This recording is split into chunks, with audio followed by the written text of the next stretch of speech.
Meski orang ini ahli ibadah, ahli zikir, bahkan ahli puasa, dan juga ahli tahajud, akan tetapi kalau melakukan perbuatan ini, ibadahnya tidak akan diterima oleh Allah Subhanahu wa Ta'ala. Bahkan dia selalu di dalam murkanya Allah Subhanahu wa Ta'ala dan murkanya Rasulullah Sallallahu Alaihi Wasallam.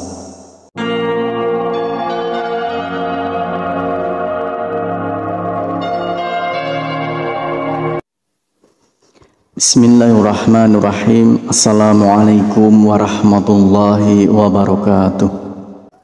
Syukur alhamdulillah kita bisa berjumpa lagi di channel ini.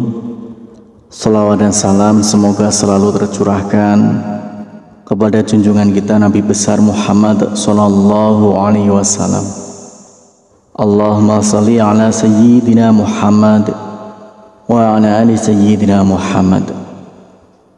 Saudaraku seiman yang dirahmati Allah, banyak maksiat yang dilakukan oleh manusia, namun tidak disadari perbuatan itu dapat meruntuhkan semua ibadah dan dapat tertolak semua ibadahnya kepada Allah Subhanahu wa Ta'ala. Meski orang ini ahli ibadah, ahli zikir, bahkan ahli puasa, dan juga ahli tahajud, akan tetapi kalau melakukan perbuatan ini, ibadahnya tidak akan diterima oleh Allah Subhanahu wa Ta'ala. Bahkan dia selalu di dalam murkanya Allah Subhanahu wa Ta'ala dan murkanya Rasulullah Sallallahu Alaihi Wasallam. Dulu ada seorang lelaki bernama Alqamah, seorang yang rajin dalam masalah ibadah, sholat, puasa, dan sedekah. Namun suatu waktu jatuh sakit yang teramat parah, tepatnya dalam keadaan sakaratul maut. Namun entah kenapa Alqamah yang taat itu kesulitan untuk melafalkan kalimat la ilaha illallah. Sang istri meminta tolong kepada seseorang untuk menemui Rasulullah untuk menyampaikan pesan tentang keadaan suaminya pada Rasulullah Sallallahu Alaihi Wasallam.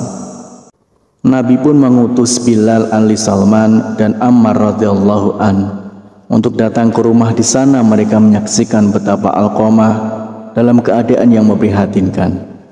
Mereka bertanya-tanya, bagaimana mungkin seorang yang taat pada Allah Subhanahu wa Ta'ala dan Rasulnya itu kesulitan dalam melafalkan kalimat la ilaha illallah.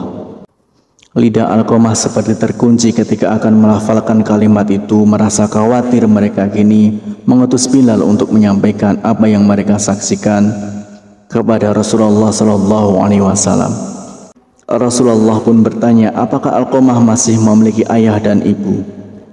Ayahnya sudah meninggal, tapi dia masih memiliki seorang ibu yang sudah tua. Rasulullah Sallallahu Alaihi Wasallam meminta Bilal, coba temuilah ibu Alqamah, aku titip salam untuknya. Jika dia masih mampu berjalan, dia bisa menghadapku. Jika tidak bisa, maka aku yang akan ke sana. Sebagaimana yang dikatakan Rasulullah Sallallahu Alaihi Wasallam. Bilal menyampaikan itu pada ibu Alqamah tanpa menambah dan mengurangi satu kata pun. Ibu Alqamah berkata, lebih baik aku yang menemui Rasulullah. Meski sedikit bertahti-tahti dengan tongkat sebagai penyangga, ibu Alqamah menemui Rasulullah. Dia mengeluhkan salam dan langsung disambut Rasulullah Sallallahu Alaihi Wasallam. Rasulullah bertanya, jadi bisakah ibu menceritakan bagaimana keadaan Alqamah yang sebenarnya? Kenapa dia nampak kesulitan melafalkan kalimat la ilaha illallah? Padahal setahu saya dia seorang hamba yang rajin dan taat. Ibu Alqamah menjawab, karena Alqamah sudah menyakitiku. Dia lebih mengutamakan istri daripada ibunya. Dia benar-benar menentangku demi menuruti keinginan istrinya. Rasulullah pun mengangguk-anggukkan kepala, tanda mengerti bahwa yang mengunci lidah Alqamah hingga tidak bisa melafalkan kalimat la ilaha illallah adalah karena murka dari ibunya sendiri. Kemudian Rasulullah Sallallahu Alaihi Wasallam memanggil Bilal, menyuruh Bilal untuk mengumpulkan kayu sebanyak-banyaknya untuk membakar tubuh Alqamah. Ya Rasulullah, Kenapa engkau mau membakar putraku di depan mataku? Bagaimana perasaanku nanti? Tanya ibu Alqamah sedih. Ya, bagaimanapun seorang ibu, mana bisa melihat putranya dibakar di depan mataku sendiri. Wahai ibu Alqamah, sejatinya siksa Allah nanti di akhirat akan lebih kejam. Segala amal yang dilakukan selama ini tidak dapat diterima oleh Allah karena terhalang akan siksamu.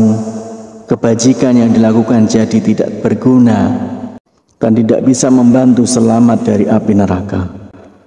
Rasulullah SAW menjelaskan, jika engkau ingin putramu selamat dari api neraka, kau harus merelakan apa yang telah aku lakukan. Baiklah ya Rasulullah, aku akan memaafkannya. Aku sungguh tak sanggup mengetahui jika anakku akan masuk neraka karena diriku. Rasulullah memerintahkan Bilal untuk mengecek keadaan Alqamah, memastikan apakah Alqamah sudah bisa melambatkan kalimat La ilaha illallah atau belum. Karena jika sang ibu mengatakan semua itu hanya karena malu bukan dari hati, maka apapun bisa terjadi. Namun ternyata ibu Alqamah sungguh tulus telah memaafkan putranya, karena ketika Bilal sampai di pintu rumah Alqamah, dia mendengar Alqamah mengucapkan kalimat La ilaha illallah. Bilal lalu masuk dan memberitahu apa yang sebenarnya terjadi pada Alqamah.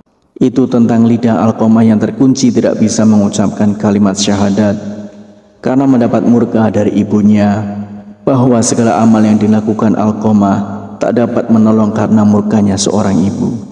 Hari itu setelah ibunya memaafkan Alqamah, dia pun kembali ke rahmatullah, lalu dimandikan, dikafani dan disalatkan oleh Rasulullah SAW. Setelah dikuburkan, Nabi Muhammad SAW berkata, wahai sekalian kaum muhajirin dan ansor, barang siapa yang melebihkan istrinya daripada ibunya, dia akan mendapatkan laknat dari Allah Subhanahu wa Ta'ala. Para malaikat dan sekalian manusia, Allah tidak akan menerima amalnya sedikit pun kecuali kalau dia mau bertaubat dan berbuat baik pada ibunya serta meminta ridhonya, karena ridhonya Allah tergantung pada ridhonya dan kemarahan Allah tergantung pada kemarahannya. Demikianlah satu dosa yang membuat semua ibadah kita ditolak. Harapan dan doa saya untuk saudaraku semua, semoga saudaraku semua diberikan kesehatan oleh Allah, dimudahkan segala urusan, dilapangkan rezekinya, dan diampuni segala dosanya. Amin ya rabbal alamin. Wassalamualaikum warahmatullahi wabarakatuh.